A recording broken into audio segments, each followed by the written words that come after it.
Hello friends, चलिए start करते हैं। मेक और बाय डिसीजन। अभी हमने लास्ट क्लास में कंप्लीट किया मार्जिनल कॉस्टिंग और अब हम यहां पर स्टार्ट करने वाले हैं मेक और बाय डिसीजन। देखिए, मेक और बाय डिसीजन में हम किस चीज की मेक और बाय की बात कर रहे हैं। फॉर एग्जाम्पल, कंपनी जो फाइनल प्रोडक्ट प्रोड्यूस करती है अपनी फैक्ट्री के अंदर, हो सकता है ना उसमें बहुत सारे तरह के कंपोनेंट यूज किए जाते हो। कंपोनेंट्स कह रहा हूं मैं, कोई भी प्रोडक्ट आप ले सकते हैं। जैसे मान लेते हैं, मैं बात करूं अगर साइकिल की, साइकिल एटलस साइकिल, तो एक साइकिल बनाने में कितने तरह के कंपोनेंट यूज होते हैं सोचो। हैंडल है, पेडल है, टायर है ना, चेन है जिससे कि साइकिल ऑपरेट की जाएगी। कितने सारे कंपोनेंट हैं। अच्छा, ये सारे कंपोनेंट एटलस कंपनी अपनी फैक्ट्री के अंदर प्रोड्यूस करती है। फिर जब ये सभी कंपोनेंट्स प्रोड्यूस हो जाते हैं तो इन सभी कंपोनेंट्स को असेंबल करके साइकिल कंप्लीट कर दी जाती है। ये बात ठीक है। तो एक साइकिल में बहुत सारे तरह के कंपोनेंट यूज होते हैं। अब मान लीजिए एक आउटसाइड वेंडर एटलस साइकिल से ये कहे, एटलस साइकिल के मैनेजमेंट से, कि आप जो साइकिल में चेन यूज करते हैं, अगर आप चाहें तो वो चेन आप हमसे बनी बनाई ले सकते हैं। ये कौन कह रहा है, किससे ऑफर आया है? एक आउटसाइड वेंडर से।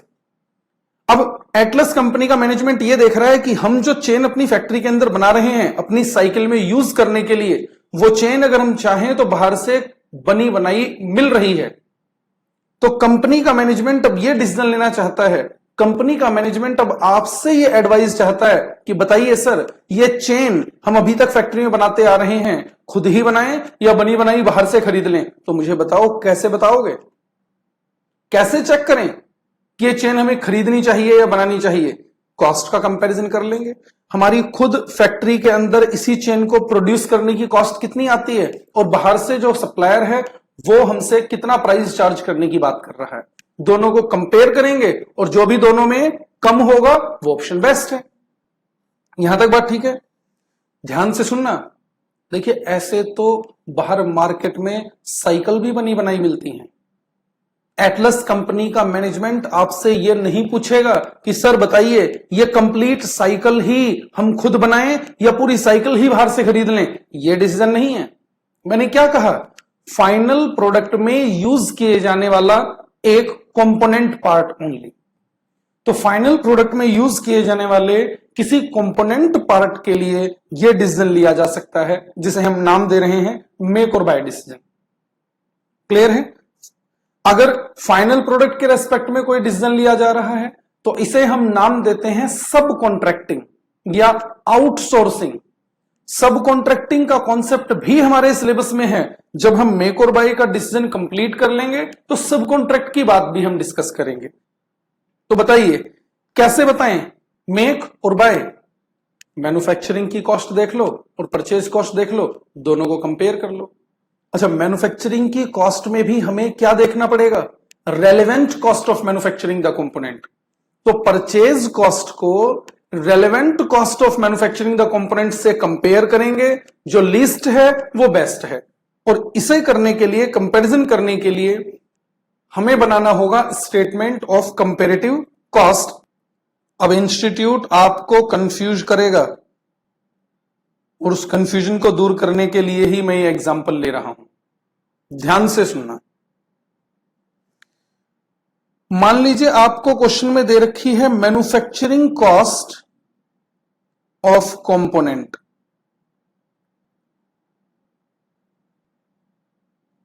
क्या लिखा मैंने? Manufacturing cost of component. For example, direct material 50, direct labour 2 hours at the rate ₹20।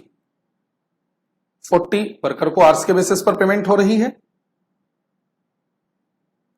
Variable overheads, ये तो हम पहले ही सीख कर आए हैं, आवर्स के बेसिस पर कंप्यूट किए जाते हैं। इनटू 10, 20।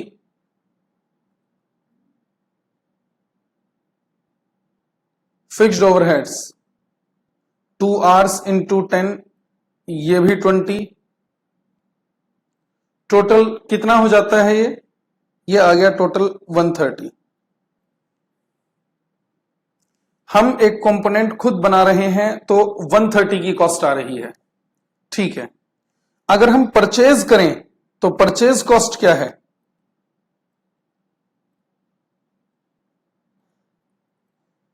इसी कंपोनेंट को बाहर मार्केट से परचेज किया जा सकता है। क्या कहा मैंने? इसी कंपोनेंट को बाहर मार्केट से परचेज किया जा सकता है। कितने में? फॉर एग्जाम्पल ₹115 में। बाहर से कंपोनेंट 115 का मिल सकता है, हम बना रहे हैं तो 130 में बन रहा है। और मैं आपसे पूछ रहा हूं क्या बेस्ट है, बनाएं या बाहर से खरीदें? सर फिर तो बाहर से ही खरीद लेना बेस्ट है। क्यों? क्योंकि बाहर से खरीदने की कॉस्ट कितनी है? 115। बात समझ आ रही है? बाहर से खरीदें या खुद बनाएं? बाहर से खरीदना बेस्ट नहीं है। जब हम रेलेवेंट कॉस्ट ऑफ मैन्युफैक्चरिंग की बात करेंगे तो ये फिक्स्ड ओवरहेड को कंसीडर नहीं किया जाएगा। इसका मतलब रेलेवेंट कॉस्ट ऑफ मैन्युफैक्चरिंग 130 नहीं, कितनी है? 110 है। अब आप बताइए 110 का ऑप्शन बेस्ट है कंपनी के लिए या 115 का? 110 का ऑप्शन बेस्ट है। सर लेकिन फिक्स्ड ओवरहेड तो यहां पर आर दे रखे हैं। आप सोचकर बताओ, क्या फैक्ट्री का रेंट कंपनी पर आर पे करती है? क्या सुपरवाइजर को सैलरी आर्स के बेसिस पर पेमेंट करनी है? आप समझ सकते हो मैं क्या कह रहा हूं? फिक्स्ड ओवरहेड, सर यहां पर तो आर्स के बेसिस पर दे रखा है, 2 hours at the rate ₹10। क्या फिक्स्ड ओवरहेड पर आर ₹10 खर्च होने लग गए हैं? फिक्स्ड ओवरहेड कभी पर आर, पर यूनिट, पर मशीन आर नहीं होता। फिक्स्ड ओवरहेड होते हैं फिक्स्ड। ये पर मंथ हो सकते हैं, ये पर एनम हो सकते हैं, पर यूनिट, पर आर, पर मशीन आर कभी इनकर नहीं होते। सर फिर यहां पर आर कैसे दिया है? ये पर आर इन्होंने नहीं दिया है, ये पर आर भी आपने ही निकाला था। याद करो ग्रुप 1, याद करो इंटरमीडिएट का सिलेबस। इंटरमीडिएट में आपने ओवरहेड के चैप्टर के अंदर क्या नहीं निकाले मशीन आर रेट, क्या नहीं निकाला लेबर आर रेट, क्या नहीं निकाला? टोटल कितने तरह के रिकवरी रेट पढ़े थे?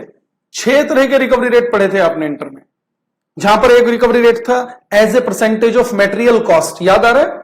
Budgeted factory overheads divide by material cost into 100। एक रेट था लेबर कॉस्ट परसेंटेज मेथड से, budgeted factory overhead divide by labour cost into 100। एक था प्राइम कॉस्ट के बेसिस पर, budgeted factory overhead divide by prime cost into 100। ये 3 method थे percentage वाले। फिर था labour hour rate, machine are rate, जहां पर आप लेबर आर्स और मशीन आर्स से डिवाइड करते थे। और फिर लास्ट में था आउटपुट बेसिस, जहां पर आप बात करते थे budgeted factory overhead divide bye budgeted output. अब आपने अगर फैक्ट्री ओवरहेड्स को, फिक्स्ड ओवरहेड्स को लेबर आर्स से डिवाइड करके पर लेबर आर फैक्ट्री ओवरहेड निकाल लिए हैं, या आपने फिक्स्ड ओवरहेड्स को मशीन आर्स से डिवाइड करके फिक्स्ड फैक्ट्री ओवरहेड पर मशीन आर निकाल लिए हैं, तो इसका मतलब क्या ये कि वो पर मशीन आर खर्च होने लग जाएंगे? हर 1 घंटा मशीन चलने की वजह से फैक्ट्री का रेंट पे होने लग जाएगा? मेरी बात समझ में आ रही है? ये जो रिकवरी रेट है ये तो आपने इंटर में निकाला था। इसका मतलब ये कतई नहीं है, इसका मतलब ये बिल्कुल भी नहीं है कि फिक्स्ड ओवरहेड पर आर पर यूनिट इनकर होने लग गए हैं। ये तो टोटल है। आप सोचो, आप साइकिल में यूज की जाने वाली चेन फैक्ट्री में बनाएं या बाहर से खरीदें, इससे फैक्ट्री का रेंट कम हो जाएगा क्या?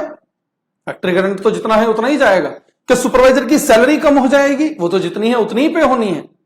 तो ये ध्यान रखें, आप कोई कंपोनेंट बनाएं फैक्ट्री में या बाहर से खरीदें, इससे फिक्स्ड ओवरहेड में कोई चेंज नहीं आना है। अगर कोई चेंज आना है तो हमें लिखकर बताएं। अगर कोई चेंज आना है तो फिर मैं उससे कहूंगा अवॉइडेबल फिक्स्ड ओवरहेड।